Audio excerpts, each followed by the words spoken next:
ህወሓት ናብ መሬት ክወርድ ብዘይክእል ብሉይ ክለሳ ሐሳብ ዝተኣሰረ ውድብ እዩ ሕጂ ጸገም ኮይኑ ዘሎ ኣብ ከባቢ ወልቃይት ዝተፈናቀሉ ዝምልከት እዩ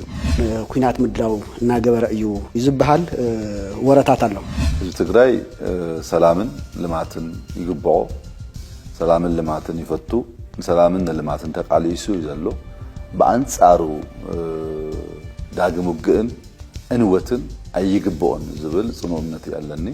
እትጥሩ ፋይሊ ከም እብድ ከልቢ መስ መንሰይ ትግራይ ምስ አባላት ጸጥታ ትግራይ ምስ ምሁራት ዲያስፖራ ምስ መላህ ትግራይ ኣብ ከቢድ ቅርህነታት እዩ መንግስት ሻዕብያ ዘለዎ መርገጺ እንታይ ይመስል ሻዕብያ ስልጣን ክህዝ ከሎ